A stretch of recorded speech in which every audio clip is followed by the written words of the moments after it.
প্রস্তাব তারা মানে না। এক পর্যায়ে যুদ্ধের জন্য রেডি হয়ে গেলেন। হঠাৎ করে তাঁবুর ভিতর থেকে স্ত্রী ডাক দিয়ে বলতেছেন, স্বামী আমার সন্তানটা পানি পানি বলে চিৎকার করে আপনি এমন যুদ্ধের ময়দানে চলে যাবেন, শাহাদাত বরণ করা এটাই আপনার জন্য সুনিশ্চিত হয়ে গেছে। আপনার সমস্ত সাথীরা শাহাদাত বরণ করেছে, আপনিও শাহাদাত বরণ করা ছাড়া আর ভিন্ন কোনো পথ নাই। স্বামী আমার, শেষবারের মতো আপনার সন্তানটাকে যদি আপনি একটু পানি পান করাই যেতে পারেন।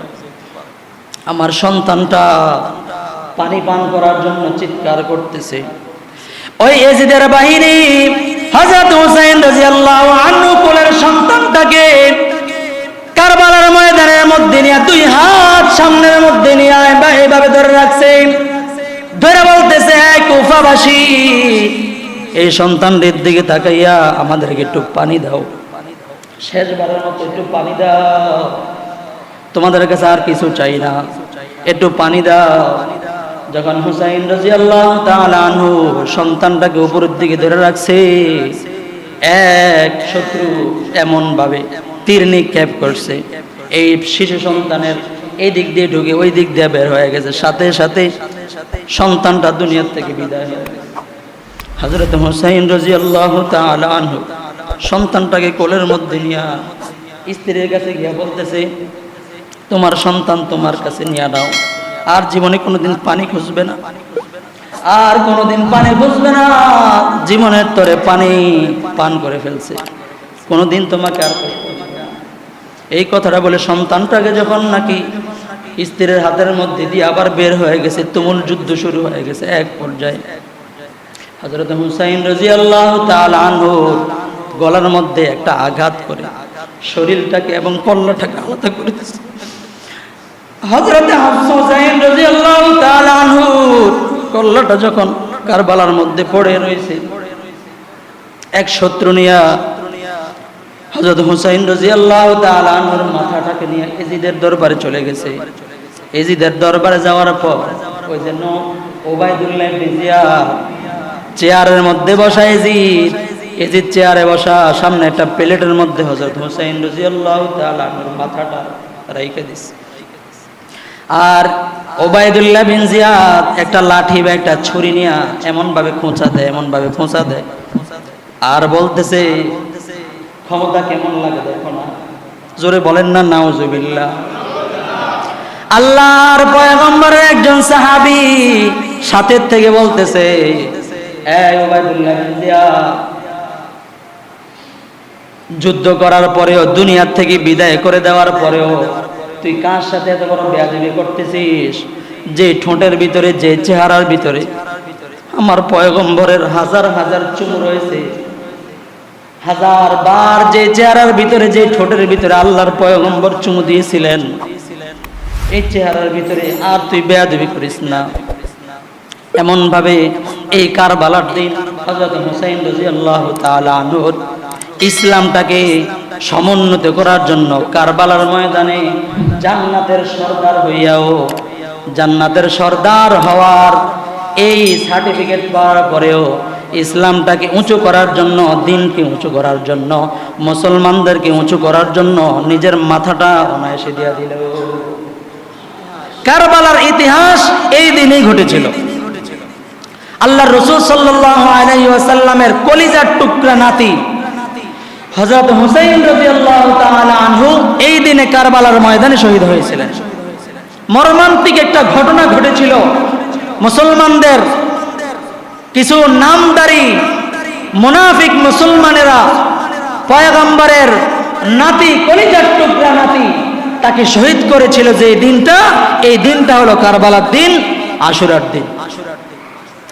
মুসলমান ভাইয়েরা আমার, হযরত উসমান রাদিয়াল্লাহু তাআলা আনহুর পর, হযরত উসমান রাদিয়াল্লাহু তাআলা আনহুর খেলাফতের পর মদিনার দিকে হযরত আলী রাদিয়াল্লাহু তাআলা আনহু খেলাফতের দায়িত্ব গ্রহণ করেন।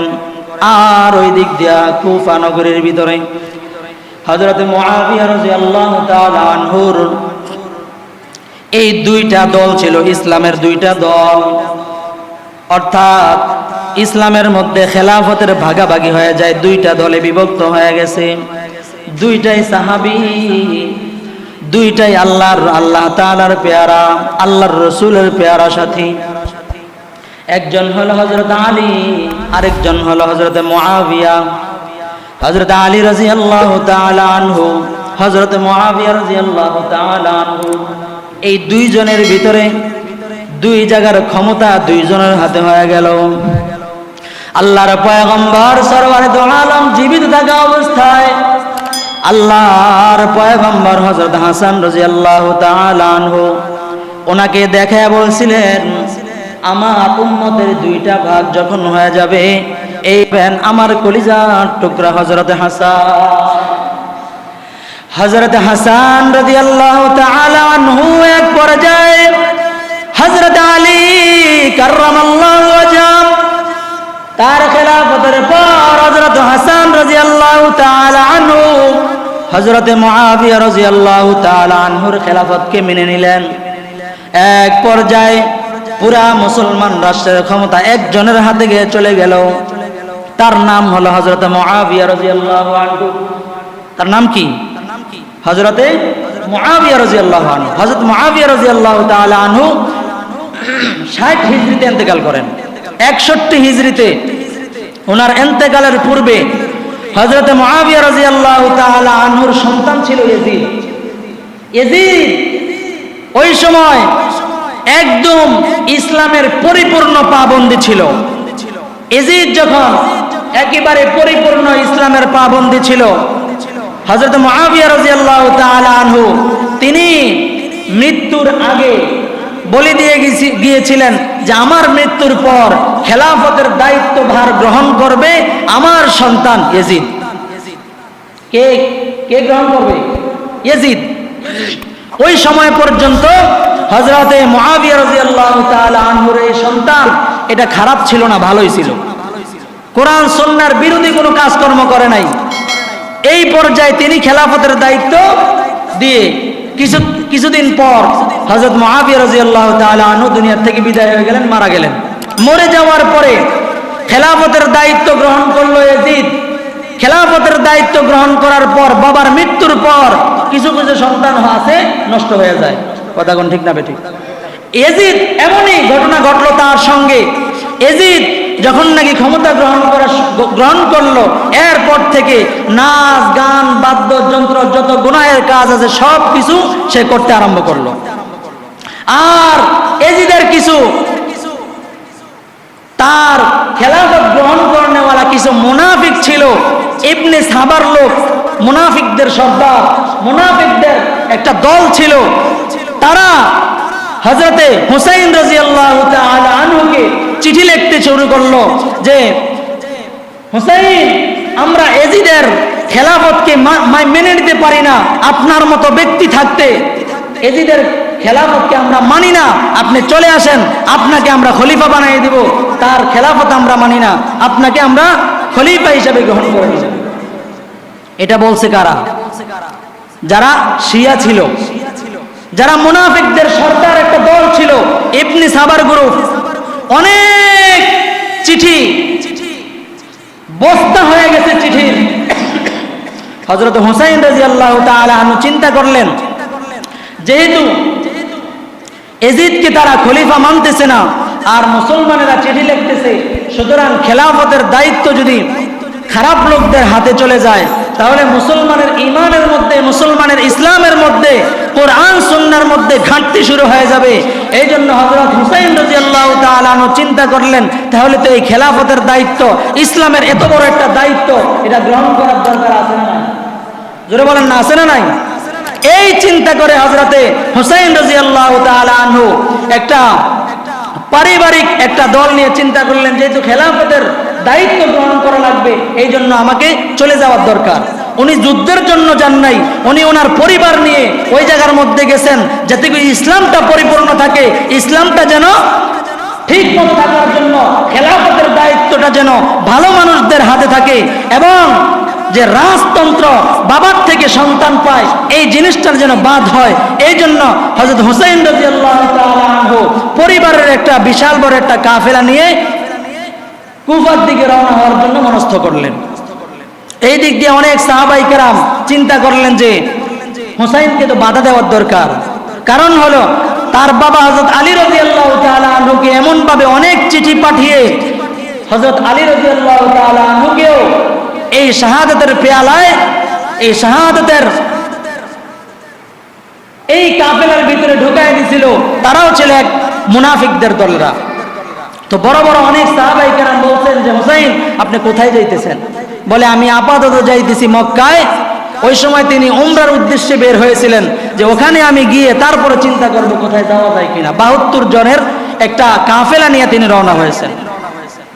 এক পর্যায়ে ওখান থেকে কুফার উদ্দেশ্যে লাগাতার ওই সময় অনবরত চিঠি আসতেছিল যে আপনি আসেন, আপনার খেলাফত আমরা মেনে নিব, এজিদকে আমরা খলিফা হিসাবে গ্রহণ করতে পারি না। এবার তিনি চললেন, এক পর্যায়ে যেতে যেতে কুফার কাছে চলে গেলেন। ওই সময় কুফার গভর্নর ছিল নু'মান ইবনে বশীর। উনি ছিলেন নরম দিলের মানুষ, নরম মানুষ। এজিদ যখন দেখলেন নরম দিয়ে তো হুসাইনকে বারণ করা যাবে না, সুতরাং এই জায়গার মধ্যে সবচেয়ে একজন মানুষকে বসাই দিলেন, তার নাম ছিল উবাইদুল্লাহ ইবনে জিয়াদ। অত্যন্ত কঠোর মনের মানুষ ছিল, অত্যন্ত খারাপ ব্যক্তি ছিল। তো তাকে দিয়ে হযরত হুসাইনের সাথে একটা সংঘর্ষ বাঁধিয়ে, হুসাইনের সাথে একটা যুদ্ধ বাঁধিয়ে হুসাইনকে দুনিয়ার থেকে শেষ করে দিবে, আর খেলাফতের মালিক সে নিজেই থেকে যাবে। এই জন্য কুফার গভর্নর বানাই দিল কাকে? উবাইদুল্লাহ বিন জিয়াদকে। মুসলমান ভাইয়েরা আমার, হযরত হুসাইন রাদিয়াল্লাহু তাআলা আনহু কারবালার ময়দানের মধ্যে পৌঁছে গেলেন। হযরত হুসাইন এক পর্যায়ে যেই দিন নাকি যুদ্ধ শুরু হয়ে গেল, তুমুল যুদ্ধ শুরু হলো, হযরত হুসাইন রাদিয়াল্লাহু তাআলা আনহু যুদ্ধের মধ্যে নামবেন সকালবেলা। রাত্রেবেলা তাঁবুর ভিতরে ঘুমানোর পর হযরত হুসাইন রাদিয়াল্লাহু তাআলা আনহুর বোন ছিল তার সাথে, রাত্রেবেলা স্বপ্নের মধ্যে দেখে আল্লাহর পয়গম্বর স্বপ্নের মধ্যে আয়েশা বলতেছে, হযরত হুসাইন রাদিয়াল্লাহু তাআলা আনহুকে তালাশ করে স্বপ্নের মধ্যে দেখতেছেন হুসাইন রাদিয়াল্লাহু তাআলা আনহুকে তালাশ করে, আর বলতেছে আমার হুসাইন কোথায়, হুসাইন কই? হযরত হুসাইন রাদিয়াল্লাহু তাআলা আনহুকে তালাশ করে অনেক কিছু এমন ভাবে বলে গেলেন। ঘুম থেকে ওঠার পর হযরত হুসাইন রাদিয়াল্লাহু আনহুকে ভাইকে ধরে এমন ভাবে বোন কান্নাকাটি আরম্ভ করলো। হযরত হুসাইন রাদিয়াল্লাহু তাআলা আনহু তাকে দেখলেন, এমন ভাবে বোন কান্না করতেছে, কারণ আজকে দিনের ভিতরেই হযরত হুসাইন রাদিয়াল্লাহু তাআলা আনহু শাহাদাতের অমীয় পেয়ালা পান করে দুনিয়া ছেড়ে কবরের পথে রওনা হয়ে যাবে। হযরত হুসাইন রাদিয়াল্লাহু তাআলা আনহুকে যখন নাকি এই কথা বলল, এবার বোনকে লক্ষ্য করে বলতেছে, রে বোন, আমি তো একটা ইসলামকে দুনিয়ার থেকে দুলিশাত হয়ে যাইতেছে, এই কারণে ইসলামটাকে সমুন্নত করার জন্য, ইসলামের একটা ক্ষমতা যেন খারাপ মানুষের হাতে না যায়, এই জন্য তো আমি আসছিলাম। যুদ্ধ করা তো আমার মূল মাকসাদ নয়, কারণ যুদ্ধে করতে যদি আসতাম তাহলে অনেক বড় অনেক সাহাবায়ে কেরামদেরকে সকলকে নিয়ে আসতাম। আমি তো এমনটা করি নাই। তুমি কান্নাকাটি করো না, যদি আমি দুনিয়ার থেকে বিদায় হয়ে যাই তাহলে আমি আল্লাহ তাআলার কাছে শাহাদাতের মর্যাদা লাভ করব, ইসলামের জন্য আমি কাটতেছি, আমাকে তোমরা বাধা দিও না। আল্লাহর পয়গম্বরের কলিজার টুকরা হযরত হুসাইন ওই দিন সকালবেলাও ফজরের নামাজের ইমামতি করলেন। যেই সমস্ত লোকেরা হযরত হুসাইন রাদিয়াল্লাহু আনহুকে চিঠি পাঠাইছিল কুফায় আসেন, তাদেরকে পর্যন্ত, তারাও পর্যন্ত এক বর্ণনায় পাওয়া যায় হুসাইন রাদিয়াল্লাহু তাআলা আনহুর ইমামতিতে ফজরের নামাজটা আদায় করছিলেন। ফজরের নামাজের ইমামতিতে হযরত হুসাইনকে ইমাম বানাইয়া হযরত হুসাইন রাদিয়াল্লাহু তাআলা আনহুর ইমামতিতে ফজরের নামাজ আদায় করলো। নামাজ আদায় করার পর হযরত হুসাইন রাদিয়াল্লাহু আনহু সকলকে লক্ষ্য করে বলেন, একটা ঘোষণা দিলেন, এই কুফা নগরীর লোকেরা লক্ষ্য করে শোনো, আমি যে তোমাদের জন্য তোমাদের কাছে যুদ্ধ করবার জন্য আসি নাই, আমি আল্লাহর পয়গম্বরের নাতি। তোমরা কার সাথে যুদ্ধ করবার যাও? তোমরা কি লক্ষ্য করেছো আল্লাহর পয়গম্বর বলেছিলেন সাইয়্যিদা শাবাবি আহলিল জান্নাহ হযরত হাসান হযরত হুসাইন দুইজন জান্নাতে সমস্ত যুবকদের সর্দার হবে, হযরত হাসান হযরত হুসাইন। তোমরা কার সাথে যুদ্ধ করতেছো একটু লক্ষ্য করো ও কুফাবাসী। যদি তোমাদের যুদ্ধের মনোভাব থাকে তাহলে আমি তোমাদেরকে তিনটা প্রস্তাব দেই। কয়টা প্রস্তাব? জোরে বলেন না, কয়টা? তিনটা প্রস্তাব। এক নাম্বার হলো, আমি যুদ্ধ করার জন্য আসি নাই, আমি চলে যাই, আমি মদিনায় ফিরে যাব। কোনোদিন আমি তোমাদের সাথে এমন ভাবে ক্ষমতা নিয়ে থাকার জন্য কোনোদিন কিছুই বলবো না। এক নাম্বার প্রস্তাব, যদি তোমরা এটা মানো তাহলে আমি চলে যাব, আমি আমার কাফেলার লোকদেরকে নিয়ে চলে যাব। দ্বিতীয় নম্বর প্রস্তাব হলো, যদি তোমরা আমাকে মদিনায় যেতে না দাও তাহলে এমন একটা বস্তির মধ্যে যেতে দাও যে জায়গার মধ্যে কোনো মানুষ নাই, আমি একা একা আমার পরিবার পরিজনদেরকে নিয়ে ওই জায়গার মধ্যে থাকবো, কোনো অসুবিধা নাই। তিন নাম্বার প্রস্তাব হলো, আমার সাথে আর এজিদের সাথে একটু সাক্ষাৎ করায় দাও। যদি আমি এজিদের সাথে সাক্ষাৎ করি তাহলে দুইজন বসে মীমাংসা হয়ে যাবে, যুদ্ধের কোনো প্রয়োজন হবে না। আল্লাহু আকবার। এবার ওই যে কুফার মধ্যে যারা একত্রিত হয়ে গেছে কারবালার ময়দান, ওই জায়গার মধ্যে যে সমস্ত লোকেরা উপস্থিত ছিল তারা তো মুসলমান নয়, তারা হলো ইবনে সাবার গ্রুপ, তারা হলো শিয়া সম্প্রদায়। তারা এবার চিন্তা করলো, না শিকারি হাতের মধ্যে পাইয়া শিকারি যদি ছেড়ে দেই তাহলে তো আমাদের ক্ষমতা টিকে থাকবে না। এক পর্যায়ে বলে, হুসাইন তুমি যদি পালানোর নিয়ত থাকে তাহলে যেতে পারো, আর নচেত আমরা যুদ্ধই করব, আমরা যুদ্ধই করব।